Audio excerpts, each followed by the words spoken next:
We will be, if you're catching us on the replay, this is a simple 20 second lead in.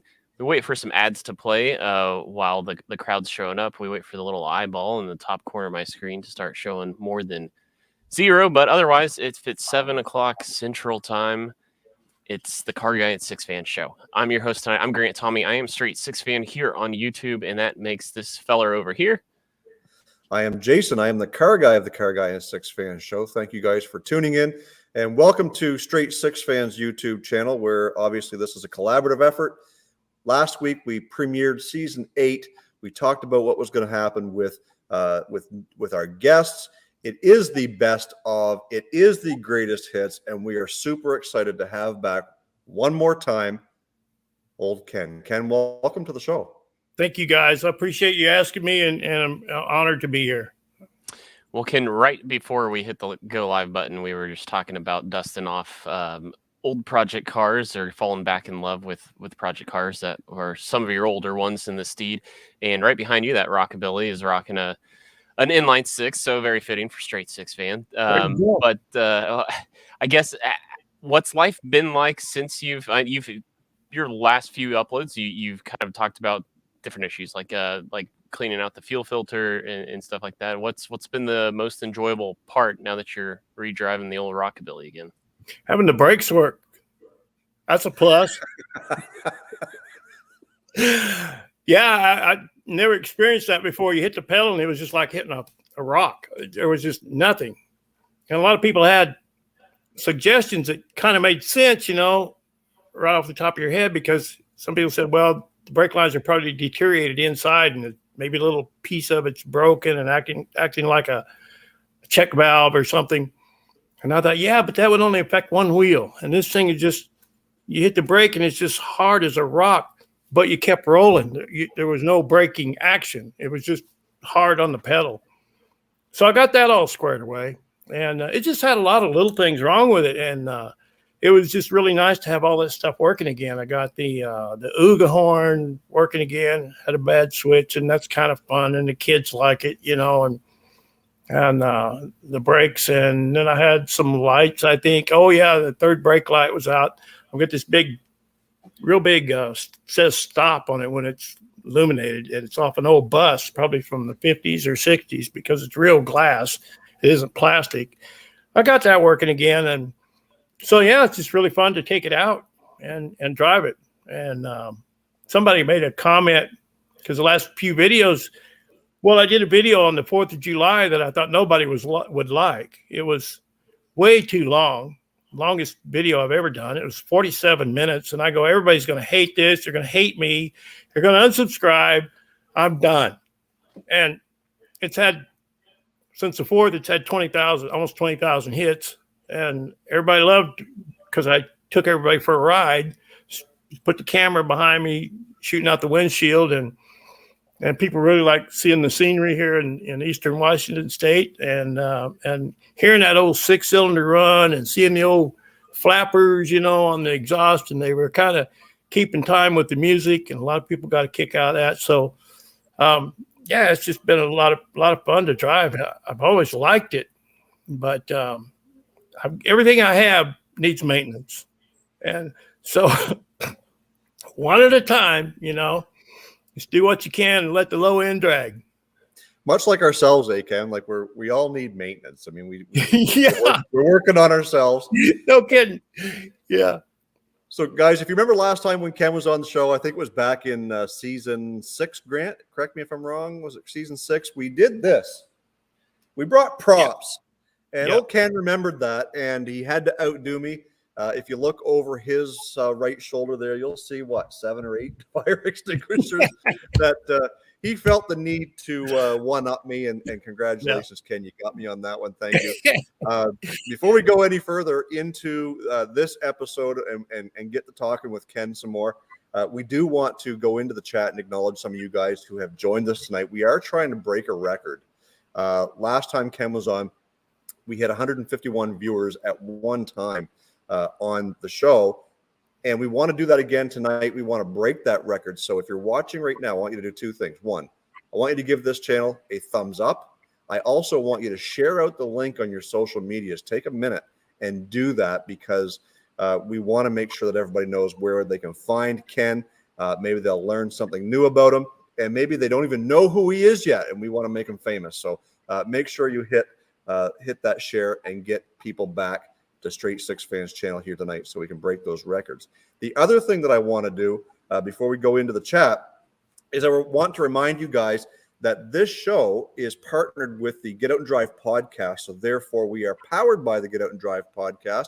And we want to encourage you guys to head on over to the Get Out and Drive website, where you can register for National Get Out and Drive Day. And when you do, you will be sent a sticker for National Get Out and Drive Day 2022. And you'll help support some great causes with youth that will help get people or get youth into learning about cars, into the trades.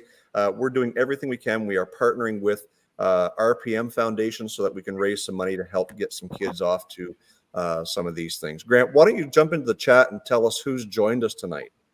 Well, we have a whole slew of people joining us, so we'll go most recent to oldest, and Rob Van Squirrel just joined in. Joanne Meyer, of course, helping moderate the business.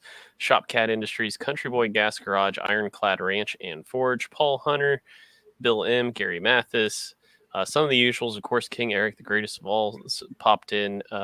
We have an BoobTube X Smith. That's a fun one to say out loud for everybody out there. Will R. And I know Will's Wheels and Martin's Garage are Paul Meyer as well. I don't know if I caught absolutely everybody, but I tried my hardest, and that's all we can claim to do here on the Car Guy and Six Fans show. I lost track, Grant. How many is a slew? Well, it depends if it's since Jason's involved, there's the metric slew. And then the Imperial slew, though. Yeah. Yeah, I think it's 21, I think. Okay. Well, I always wondered about that. Yeah, and we'll have lots of that tonight too. We'll be doing the metric conversion back and forth all night long. So don't get worried. We'll figure it out for you. You know, my business, I'm a grafter. I do commercial grafting in the orchards and vineyards and have for 41 years. And I have a grafter friend in New Zealand, and he's one of two in the whole country. And he's learned some techniques from me, and it's been really fun.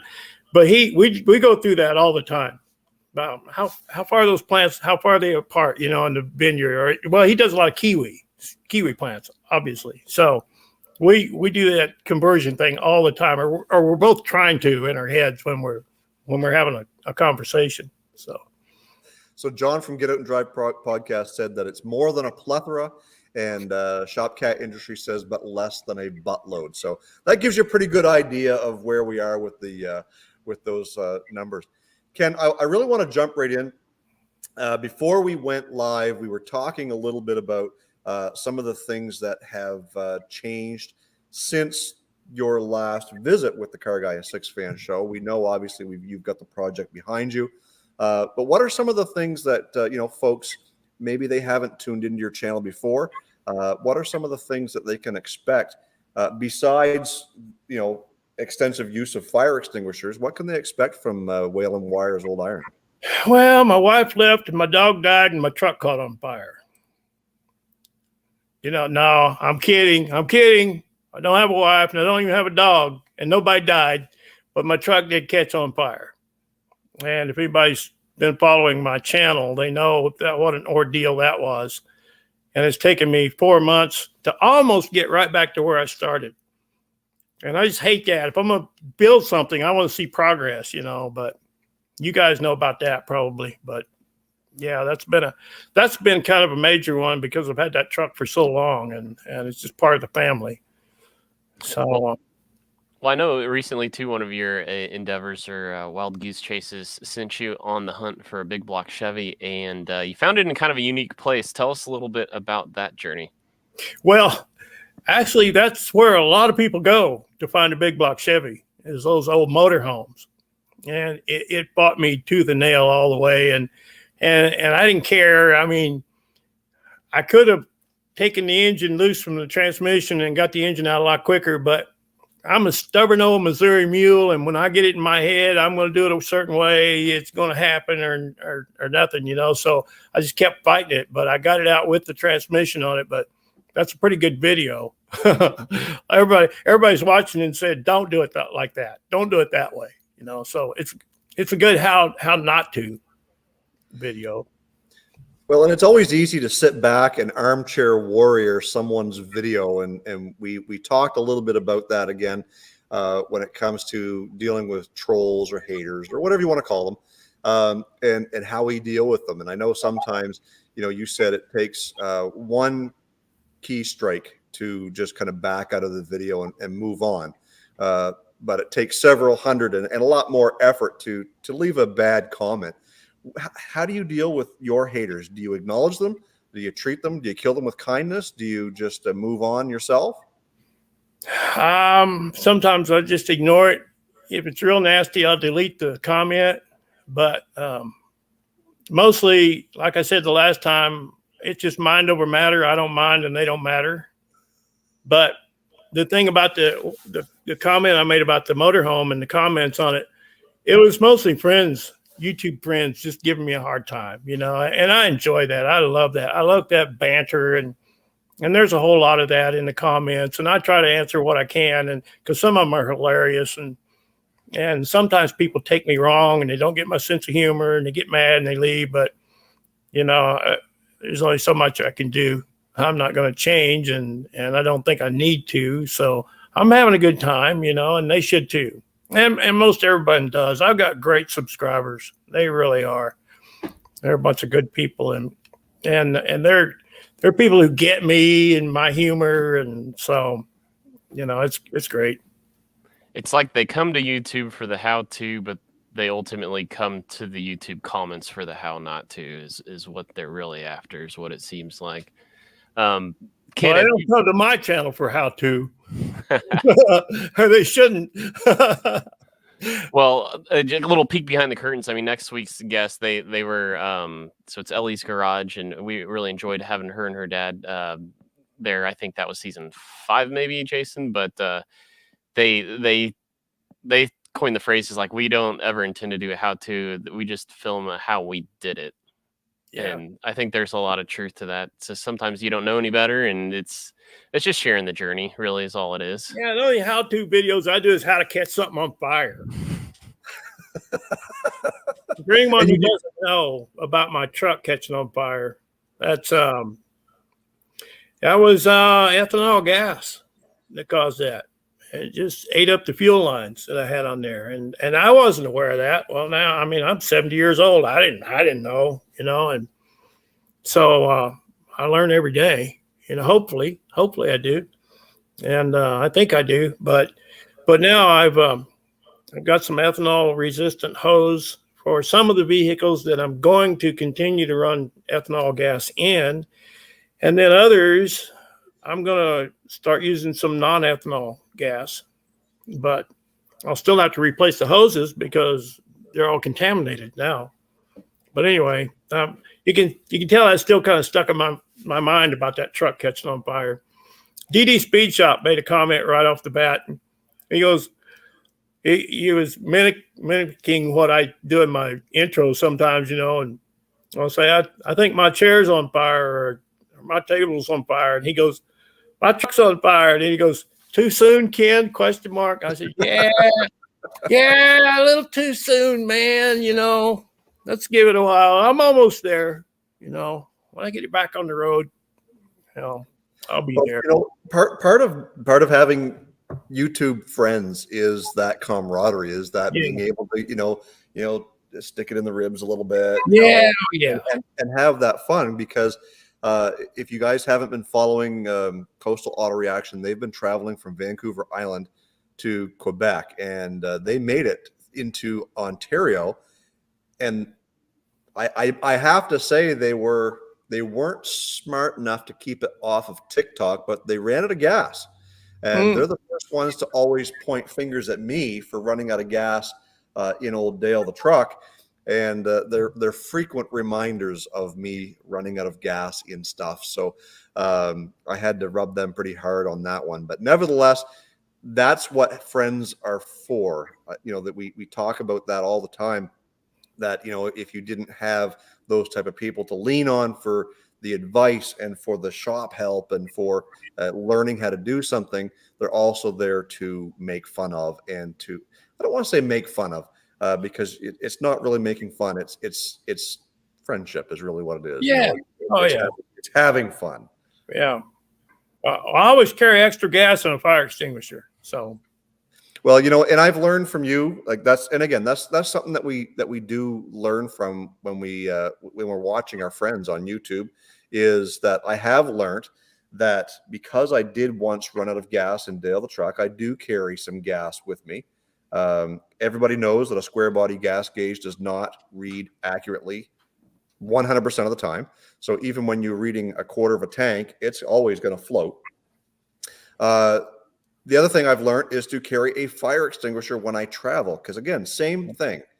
No matter how new the project is, no matter how old it is, there's always bound to be unforeseen things. Ken learned that very sadly, I should say, with the square body. Granted, he's getting it back together now. That, no matter how much faith you have in your own work, there's things that you just can't see. And one of those things is the ethanol gas chewing away at those rubber lines. Well, I have fire extinguishers. That's what some of these little guys are for all of my older vehicles and my newer trucks. I don't have anything real new, but my work truck, we're required to carry a fire extinguisher and a first aid kit, because we carry employees, crew members, and so we're required to do that. But I just learned that lesson the very hard way and sad way, as you said.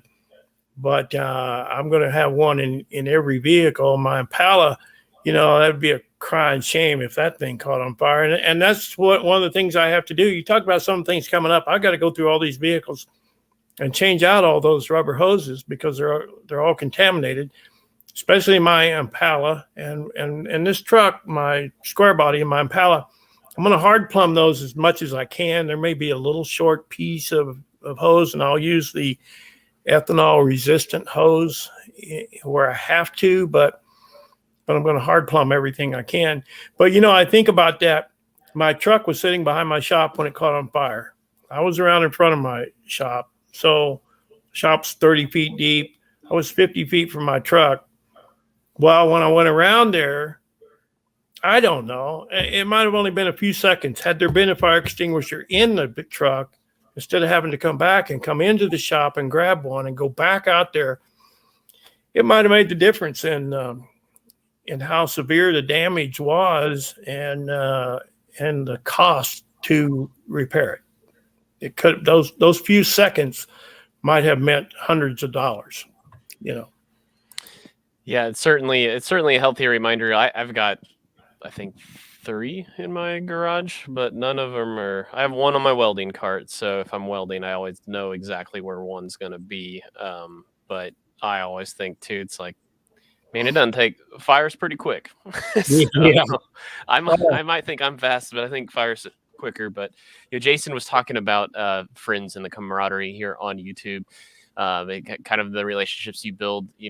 For instance, Jason and I are a country apart, and a couple in a time zone, 2 time zones. But Ken, who are some of your as you reflect on your YouTube career, who are some of your closest group of friends on YouTube? Who do you kind of bounce things off of most? Yeah, there's a few people I joke with back and forth behind the scenes and behind the videos, and DD Speed Shop is one of those, and Mr. Heavy Chevy made the journey out to see me from North Carolina. You guys probably know who Mr. Heavy Chevy is. And he had wanted to fly out here and buy a vehicle and drive it back with his son about 3 years ago. And then the COVID thing hit. Wasn't able to fly. But last summer, and I found a vehicle for him. Well, I was looking for a vehicle for him. And actually, he found it on Facebook, and I went and bought it for him. It was like 100 miles from here. And I bought this 79, 80 something. No, I don't know, 90 Suburban. Anyway, older Suburban, but in really good condition. And he was thrilled with it. And so he flew out here with his son, who's about 14 now, I think. And I picked him up in Seattle at the airport, and they stayed here with me a few days, and we did some repair or some maintenance on that old Suburban, and they got in the thing and took the back roads all the way to North Carolina, all the way across the country. And I think that's awesome that he had that experience with his son. And that was really fun. So he's one of the guys that, and like I said, Dee Dee's Speed Shop, he's always, we talk a little bit, text message here and there. But you mentioned one of the couple of names that you mentioned when we first started, Ironclad Ranch or Ironclad something. He's a friend of mine. He's been here to visit before. Yeah, Ironclad Ranch. I think he's added the forge, but anyway, yeah, he's been here. He and his wife came, and so I met a lot of people, and hope to meet more. If you asked me about, I think Jason, you asked me about some of the things might be coming up.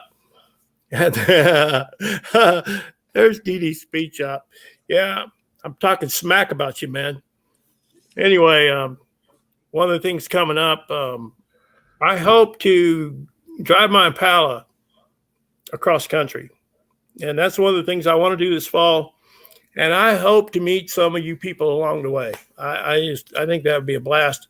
That's the only thing. Well, I used to say that's the only thing on my bucket list, really, is to drive it. But now everything's on my bucket list. Tomorrow is on my bucket list. You get a certain age, everything's on your bucket list. But anyway, I've got a lot of work to do to it. I didn't realize how bad the suspension was on that thing until last summer. And I put it in gear and it goes clunk, and I put it forward and it goes clunk. And what in the world's going on? One of the bushings was completely gone out of the upper control arm on one side. And so I started looking at it, and looking it over, and I didn't know how bad it was, but it's really bad. I'm going to have to redo the whole suspension, all the bushings, rather, in the front and the back too. It's all bad. So I'm hoping to get that done this summer. That's one thing that's coming up, and I want to do that. I still want to work on the Dirty Dozen, guys. I really do. It just seems like there's 100 things coming up before I can do that, but anyway, that's still in the works, but I want to drive that Impala from coast to coast and hopefully meet a lot of YouTubers along the way. There's a lot of people expressed interest in that they would like to come out and see me, and I'd like to shake their hand, and I think that'd be a lot of fun.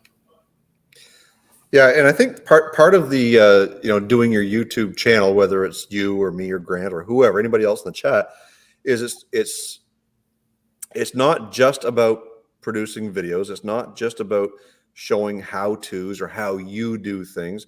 It's not just about showing the mistakes and how you overcome those follies. It's about the friendships, the networks that you make along the way. Grant and I have said for years, we've never met face to face. We converse through text message, through Instagram, through our shows on Thursday nights. We bounce a lot of things off of each other. But if it wasn't for that, just that one simple text message 4 years ago talking about odd body cars, that we wouldn't have found out that certain thing that we had in common. And to be able to reach out to somebody when you have an issue or a comment or a small critique, whatever it happens to be, we're all grown adults. We can take it. So having people to lean on, networking, to me, is what I have gained most out of the YouTube thing, the YouTube challenge, I guess you want to call it, of producing videos and showing what you've got to people. Is there's more to it than just producing videos. And I think that one thing that you have is just what you said, is, wanting to be able to make that trip coast to coast and meet up with some of these people, that you've met along the way. Yeah. Well, that's the only reason I'm still doing it, is because of the people. Like you said, it's not about producing the video or the how-to. I don't do how-to videos anyway. Most of mine are how not to. But That's how this Arky does it, or did it. And I don't think a whole lot about how it should be done. It's just this is how I'm going to do it and how I think it should be done. And most of the time it works out, Sometimes it catches on fire, but most of the time it works out. But it's because of the people. I wouldn't still be doing this, It's because of all the giggles we have and the laughs and I don't ask for a lot of advice on YouTube for obvious reasons. Somebody that's never changed a spark plug will tell you how to overhaul the transmission, So I don't ask for a lot of advice on YouTube, but there's a couple guys. I call Mr. Heavy Chevy once in a while, and I call Chevaholic, and he's another guy that's, man, I wish he could make more videos. He's a busy guy, He's working a full-time job and a lot of hours, but he makes some great videos. He's got some cool stuff. He's got this belly tank racer, that he built. And it's so funny. He's got this belly tanker off an airplane, and he showed this thing with a can opener because he had to cut it open. It was hilarious. But anyway, he's got that thing running, got a flathead in it, and he sent me some clips of it racing this past weekend. And there's a lot. I've made a lot of friends. I'm on the spot right now. I can't name everybody, but you know what I mean. There's a lot of them. Well, and his tow pig for that belly tank racer, I believe, is like a 36 Chevy coupe, but he swapped a Ford 300 inline six into it for the durability and longevity. And yeah, those are good motors, man. Yep. Kind of my favorite. I know why. I understand why. I see we got Greasy Dan. Speaking of, having some fun in YouTube land and TikTok and all that. I guess we weren't even talking about that, but Dan, welcome to the show, and also to Dan from DD Speed Shop. It's one of the things that we always love to get out of Ken is just a real good story. Most of them are about something burning down or catching fire. But Ken, one thing that I do want to talk a little bit about is for those who are listening and watching right now or in the replay after the fact, is the car sitting directly behind you. Tell us a little bit about the history of that and how it became a part of Waylon Wire. Well, I think it's been about 14 years ago now. It's about almost the same time, shortly after I started doing YouTube. I've been doing YouTube since 2007, November 2007. And might have been 2008 that I started work on this truck. I picked this up. I was in Oregon actually on a grafting job, and I saw the ad for this truck, and I went to look at it. And young man had it. He was sitting in the corner of this shop, and he hadn't done anything to it. It was all original, but broken to pieces. The top, I had to tie everything together so pieces wouldn't fly off on the freeway, bringing it home. But the top was off of it, and it was a mess because if people don't know, you see a lot of old Fords around, but you don't see very many old Chevys that old because Fords were made out of metal, and these old Chevys were all on a wood frame, and the metal's tacked onto them, and so they all rotted and fell apart, as this one was. And I took all that wood out and put one by one square tubing in there. But I brought it home, and this kid had picked up some kind of 30 Ford or something with a flathead in it. And he was got more interested in that and less interested in this. And I fell in love with it. And I could just see something different there than a truck that was falling apart. So that whole series is on my YouTube channel. This whole build, the complete build. And I think it's called 32 Chevy Rat Rod is a playlist, but from start to finish is on there. And boy, that thing was a lot of work. And man, I must have been younger then because I built that thing in 5.5 months. And I've been 5.5 years on that Dojelac, and it's still not completely done. But I watched DD Dan. He's one, man, that guy puts in the hours, He produces car after car after car, but he puts in the time, and works full time too. That's a young man's game. Yeah, no But doubt. I do pretty good for an old guy. I get quite a bit done, and people don't see what I get done around here because I'm taking care of a 40-acre property, and I just mowed today. I was on the tractor mowing today, and there's so much maintenance around here. I've been here on this property 30 years, so something's falling apart every day. It has to be fixed, and like I said, all my cars need maintenance. And but I'm gonna drag them in here one by one. I'm gonna get the Dojelac in here and start going through that. I'm kind of getting sidetracked. I'm pulling the Steve on you now, but anyway, I got off the subject. With this As long as you don't go political, we're doing fine. Keep on going. I wasn't gonna mention any last names, but yeah, I don't know what else I can tell you about this truck except I did so many things on it. If you watch the last two videos. Well, no, the last one was. Hang on. Well, while Ken goes and puts out another fire, this one metaphorically, we'll just sit tight and wait for him to come back. There he is. Perfect timing, right? Compressor kicked on. But yeah, there's so many things I did on this truck. A couple guys in the comments on the last videos. I think they were just teasing me a little bit, but one of them said, I think there was some trick editing there. He said, I think that's a 3-speed, and you had on there going through 5 gears. I'm going, come on, guys. I showed the adapter plate that I built to mount a 1990 T5 5-speed transmission behind that old 1932 engine. And, so I think they were just kind of giving me a hard time, but yeah, it's got a 1995 speed in it. And it's funny, the last video I showed, had the camera down showing double clutching that thing. And one guy, he said, can you really double clutch or you just got a nervous foot? I said, what do you think? And he goes, well, I never got it down to a science.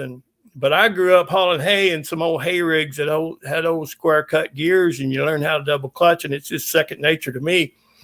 And the funny thing is, I laugh at myself because when I hear that old 6-cylinder running, it takes me back to when I was 12, 14 years old, and I cut my teeth on an old 216 Chevy or old 235, helping my dad work on an old 216, and that sound of an old Chevy 6-cylinder.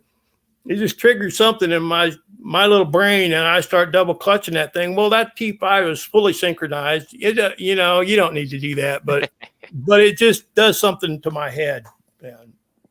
But it's good. I'm having fun. When I get behind the wheel, I'm 16 years old again.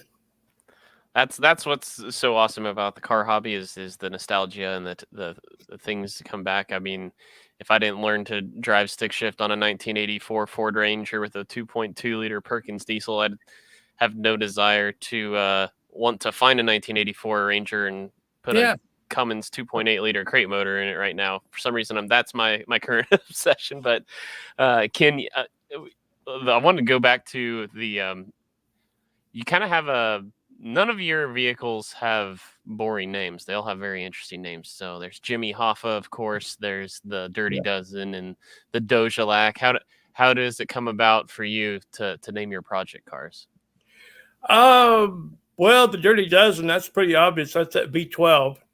And of course, I date myself because of the old movie, The Dirty Dozen. And so I don't know. That just came about that way.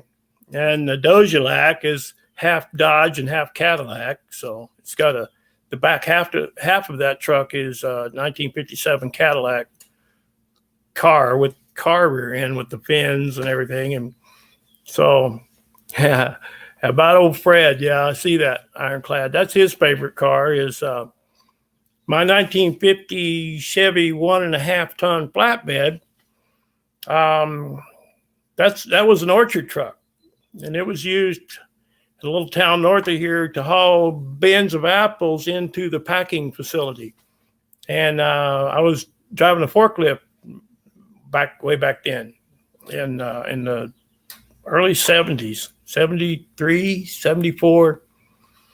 And I unloaded fruit off that truck. So I have a history that goes back with that truck back to 1973. And I even saw it before then, 72 is when I first met that truck. It belonged to a guy named Fred Davis, and he got out of the orchard business, and he offered to sell it to me. And so I named it Old Fred. And I'm so nostalgic that way. It's so sentimental about these old cars. I love cars that have a history with their owners. You know, I had a neighbor that passed away, I think maybe 2 years ago now.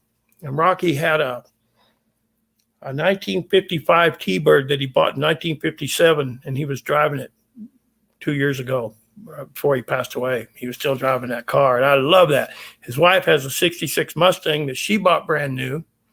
And so that old truck, you know, I'm just sentimental about it. I've had people want to buy it, and I go, well, yeah, but I just spend the money, and then I wouldn't have a truck anymore, you know. So I don't need it, you know, but need has no place in my world. It has no place in this YouTube thing or the cars that I have. Need does never enter into it. It's just passion, man. It's pure passion. It is, and I think passion is what drives my addiction to Facebook Marketplace and all those different places too. Not that I'm buying everything I see, but I'm always having that, you know, looking at things and saying, okay, well, that's a good deal, that's a bad deal. Why aren't you giving me more pictures, damn it? Whatever it happens to be on these ads, but like you talk about the passion and having a history. This car right behind me, this 79 Chrysler Cordoba, this was my first real project. I bought that in 1995, and you know, here we are, almost 30 years later. I still have this car. It's been through a lot, and I think that, you know, when I take this car to a show, or even if I'm just taking it down for a drive, and I park somewhere, and people, they come out of the woodwork and they want to know the story. They want to tell you a story about somebody they knew that had that car. That is part of the passion. I remember years ago, Barry Maguire, I'm sure you guys know that name from Maguire's polishes and all that stuff. Yeah, yep. He says everyone has a passion, and part of that passion is when you get into a car and you pull up somewhere, whether it's a gas station or a stop sign, and it's just something as simple as a thumbs up. It's something as simple as a wave from another fellow hot rodder or whatever it happens to be. We as car guys, we really need to be taking the time to share what little knowledge we may have or what passion we do have for our cars with the next generation that's coming up.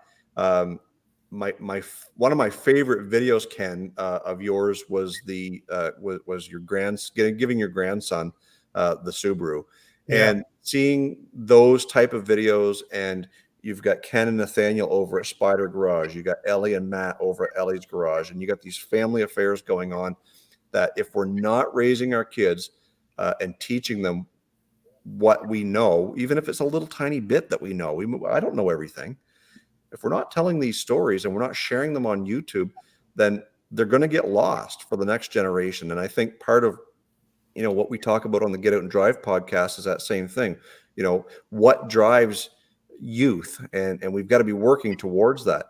Is there something that you feel that you contribute as Waylon Wire to interest the young people into what it is you're actually doing on your YouTube channel?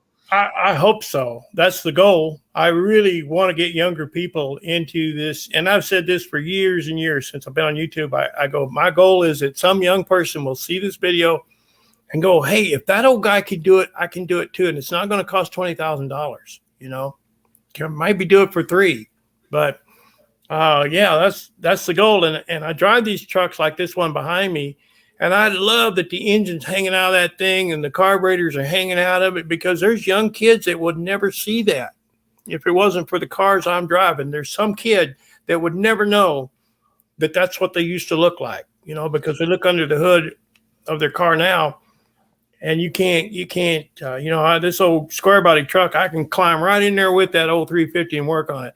You open the hood on a new car now. If you slide a cigarette paper in there, you probably can't close the hood because it's so full. And so I love that, especially at car shows. I haven't done car shows for a while because of the COVID thing, and this kind of got out of it. But I'll do some more.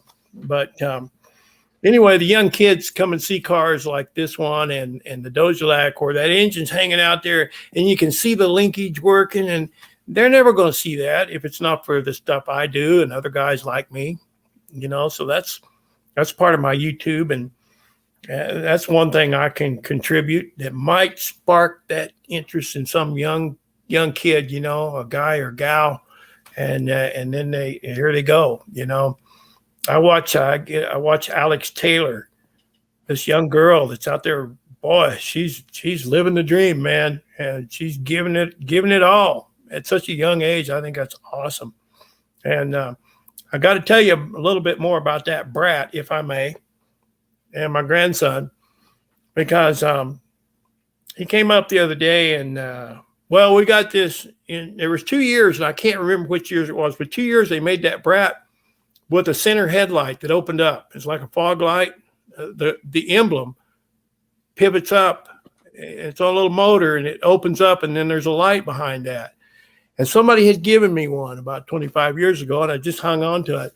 So when he's got that, I gave it to him, and he's just thrilled about that. So we had to cut another grill and make it all fit. But when he first started, when he got that thing, we worked on it, I had him put a CB axle in it. I told him how, I showed him, but I may let him do it, and sometimes it's frustrating with a young kid because you want to just grab the tools out of their hands and just do it, but you don't do that, you just let him fret with it and fuss with it.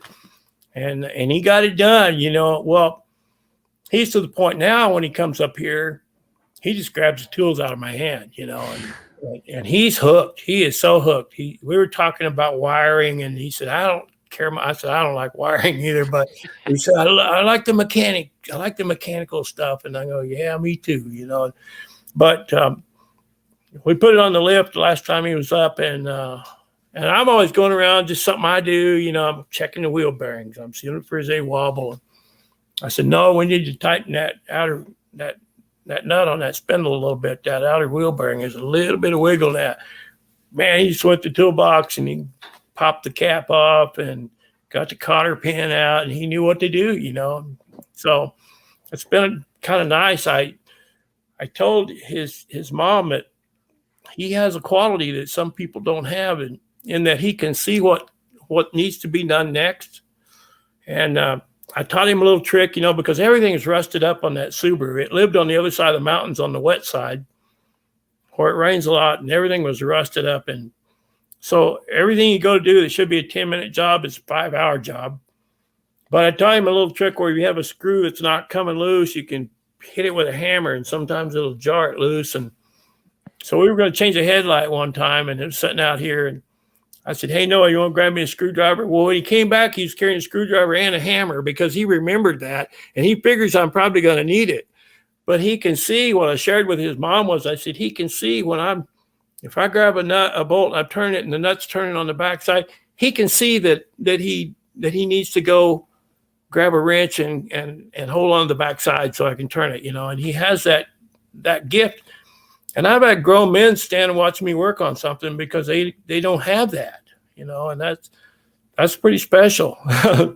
Because I had another experience when I was loading up an engine, and a guy stood there and watched me. The strap was coming loose on one side. I'm walking all the way around the trailer to hook it back up so I can tighten it. And he stood there and watched me do the whole thing because he doesn't have that little thing that my grandson has, So that's kind of a talent, But I don't know if I don't know if that would come out in him if it hadn't been for this brat and working on that with him. And so that's very, very fulfilling, that's a big payoff.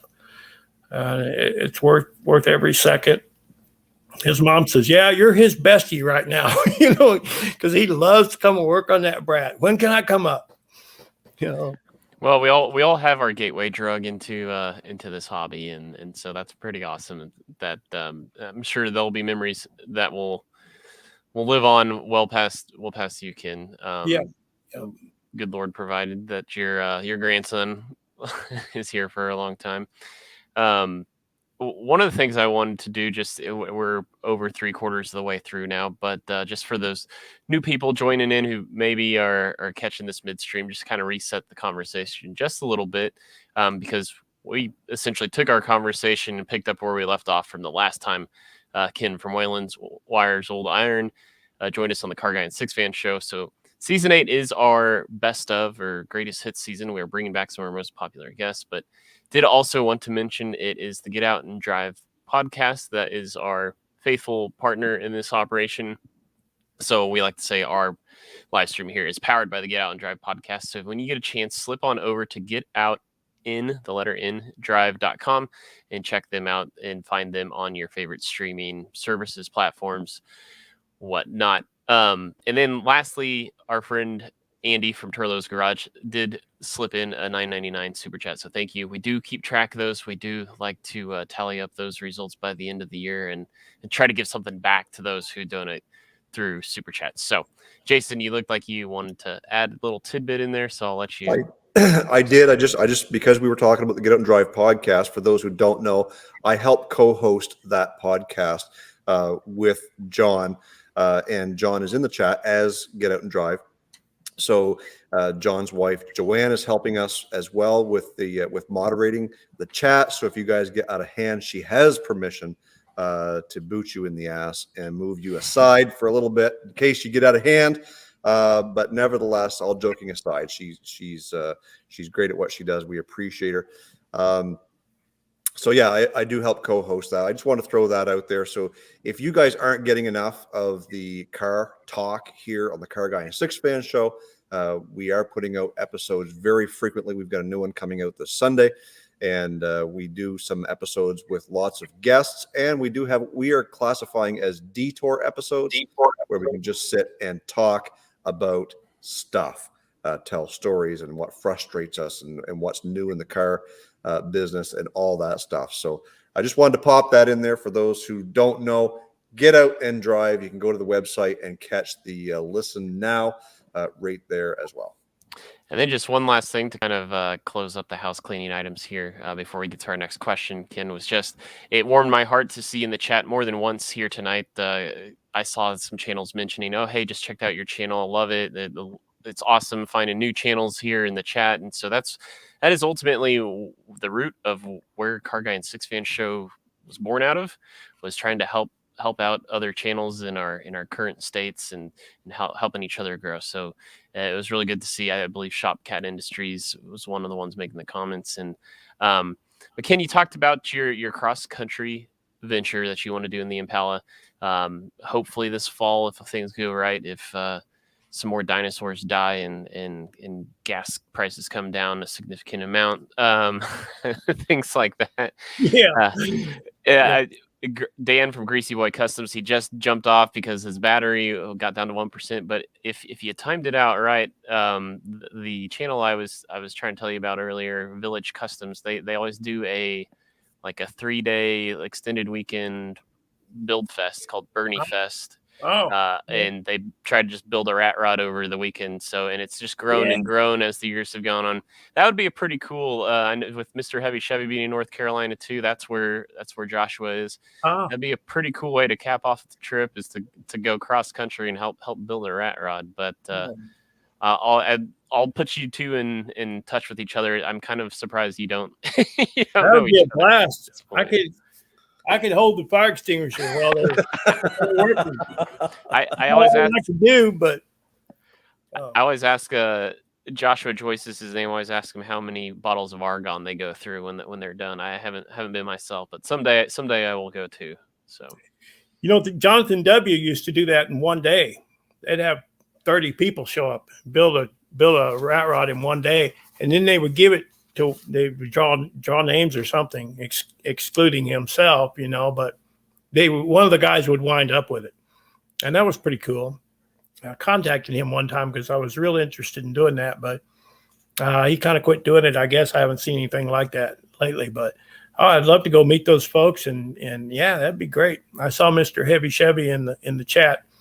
Hopefully he didn't get here real early and hear me talking bad about him, but no, it was all good, Mr. Heavy. It was all good. Yeah. Well, one of the things too that we often talk about as the whole part of networking with fellow YouTubers is the actual collaborations of being able to get in and maybe get hands-on working on a project with each other. I'm so relieved that we are moving in a direction where this pandemic is kind of moving further and further behind us. I think that we're starting to move a little bit more forward, that we can do a little bit more free travel, get to see some of our friends, get to do that cross-country trip. As Grant had mentioned, it's too bad that gas is the price it is, and all these hot rods, whatever it is that we're running, generally tend to not sip fuel as much as some of the newer stuff. But nevertheless, it's all part of the growth. Is there anybody that, if you could name one YouTuber, big or small, that you would like to do a collaboration with, who would that one YouTuber be? Of course, excluding Grant and I. Well, I mentioned Chevaholic. That's another thing that's kind of on my bucket list. Yeah, I'd like to do something with him. He's a young guy. Well, he's young to me. He's a younger guy than I am, but he's so knowledgeable about this old school stuff, and I think it'd just really be fun to hang in him with his shop for a day or two. That'd be a blast to get to work on something with him. I was going to finish. If I may, something that Grant was asking me about the names of the vehicles. And I wanted to say that another one is well, I got off on the subject of Fred the flatbed and how that got its name. But, and the Blue Diamond, my 65 Dodge D200, it's called the Blue Diamond because it was a diamond in the rough. And so it's got a little detail, pinstriping on it. And it actually has a little diamond drawn in it. That's kind of cool. But I wanted to tell Grant that the one that doesn't have a name is the 63 Impala, because how are you going to improve on Impala SS? You just can't. How are you going to top that? And one thing that Jason was asking me about things coming up, and I said, yeah, I've got to go do a lot of maintenance, and the Dojelac will be one of them. I got to replace the fuel lines on that, and then there's some other things it needs too, and I will address that. And, of course, get the Dirty Dozen back in here, the V12 1938 GMC with the V12 in it. But I got a new project, too, and I'm going to meet with a guy tomorrow to get the title for that 79 Chevy square body short box that I recently picked up. And I'm going to be doing some refurbishing on that. I thought about well, I went and got the big block. That's why I got that big block out of that motorhome, was to put in that short box. But it's got a 6-cylinder in it, and I may want to leave it there until the price of fuel goes down a little. I don't know. Some people say, well, it's not going to get much better mileage than that 454, but I don't know about that. It depends on who's driving it. I got a pretty heavy foot. But as far as that trip this fall, if I can get that Impala where I feel comfortable in doing a road trip with it, and I don't know why not. I drive it all over the place. I drive it to the west side of the state, and before I knew the suspension was shot, the bushings were all bad. I was driving it everywhere. So mechanically, I think it's fine. I just got to do a few things to it. But as far as the cost of fuel, if you want it bad enough, you'll just, I'm going to save up my lunch money.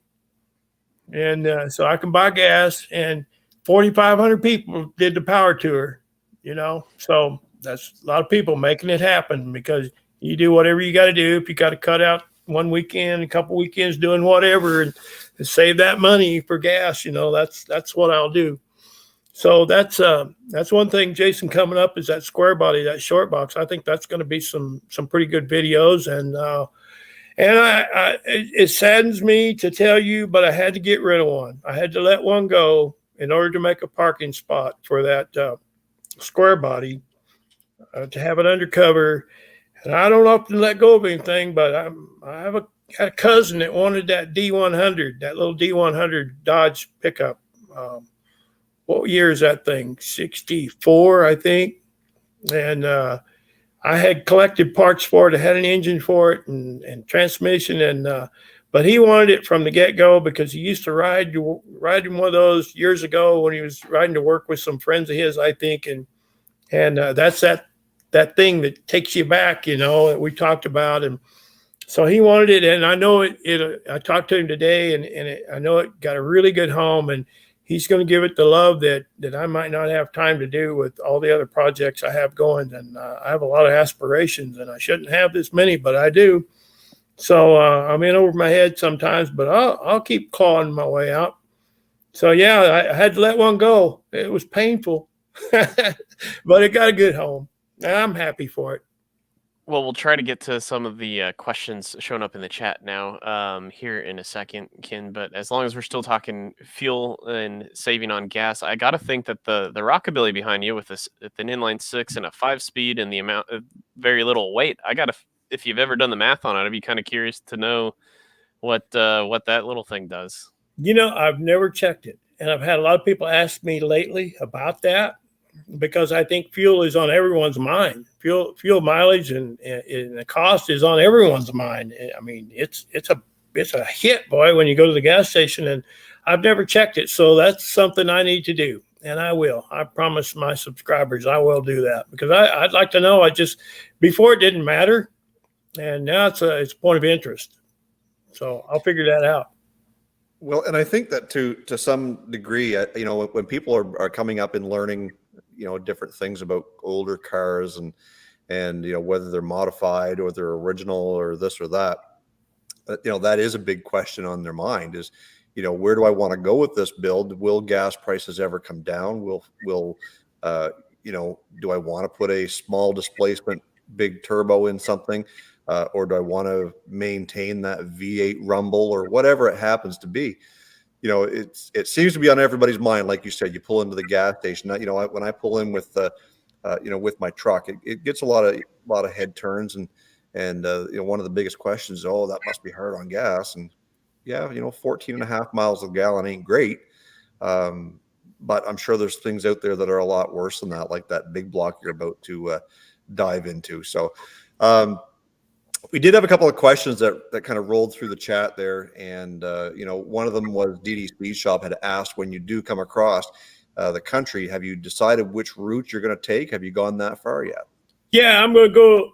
When I go through Wisconsin, I'm going to go as near as I can to the Canadian border and call DD Speed Shop and see if he'll come. Danny will come down and have dinner with me.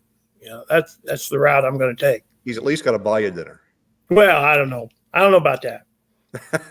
I will compliment him on his hair and his new cowboy boots that he got in Tennessee, and yeah, it'll be good. I would really like to meet those folks, and a lot of other YouTubers. Yeah, and I think one of the things too is like you said, meeting up with some of these people. You talk to them all the time, and like Grant and I, we've been talking for 4 years. Grant's making the trip to the East Coast in the fall. And we'll actually be able to do a live show face-to-face with each other right here on the CARRGUY and SIXFAN show. Grant, is there any other questions that we need to ask while we've got things going here? I thought there was a second, but I don't seem to see it. I must have just made that up. But yeah, if anybody else in the chat has a question, get it in quick, because we're pretty close to wrapping things up here. But I was making a joke about that route, going as close as I can to Canada when I go through Wisconsin, but that's probably, I will take a northern route on the way back, at least, because I have my daughter and her family. I have grandkids in Grand Rapids, Michigan, or near Grand Rapids, Michigan, and the last road trip I made, I went through the UP, the Upper Peninsula, and down across the Mighty Mac Bridge, and that was really a nice drive, and I'll probably do that again, at least on the way back. But then I probably swing down. I just saw a comment, somebody asking me how my friend Brown is doing, and he's in Arkansas, so I'd probably swing down and come through there on the way back and make a more of a southern route on the round trip. Yeah, I don't see too many other questions there. James Latos says, make sure you take your guitar with you. I think even your family would probably appreciate that as well. Ken, Ken, it's been real great catching up with you and having you back on the show and listening to some more stories because, you know, I think if we were to ever have a Greatest Hits Volume 3, I think Ken would probably be right back there on that list one more time. We can't seem to get enough of you. I really enjoy spending the quality time and you know, poking fun of you with the fire extinguisher thing and stuff like that. But we did enjoy having you here. We always enjoy it. And I'm sure that at some time in the future, we will have you back again. Well, thank you, Grant and Jason, both of you. It's been a pleasure. And again, I'm honored that you asked me. Like I said, I don't know what I can contribute, but I'm honored to be here. And it's a real compliment that you asked me to come back. Well, you're always welcome around here. And don't tempt us too hard. We will exercise the right to have you on a third time. But just this is as we close things up. This is your reminder. This is a joint operation between Jason and myself. So if you want to catch next week's episode, you'll have to be subscribed to Old Car Guy. So I'll leave his link to his channel in the description, or mention him in the description below as soon as we end it here. Otherwise, so with that, because I'm the host, that means co-host gets to close things out. Jason, take us on home. Yeah, and next week, I don't know if we mentioned it yet, but it is Ellie's Garage. So Ellie and her dad, Matt, will be our guests next week. I'm really excited to share those family connections and those stories there. So make sure you tune into my YouTube channel next week. We will be doing some heavy promoting on that one as well. I do want to throw out an extra special thanks to Andy Turlow because he's been doing some really heavy promotion for Waylon Wire this past week on his Instagram, sharing that out and making sure that that everybody that follows him knew where to find Ken tonight. So thank you very much, Andy, for doing that. We really appreciate that. We hope we can count on you again next week for Ellie's Garage. And guys, as I end every video, stay focused on the windshield, not the rear view mirror. We'll see you again next week for the Car Guy and SIXFAN show, powered by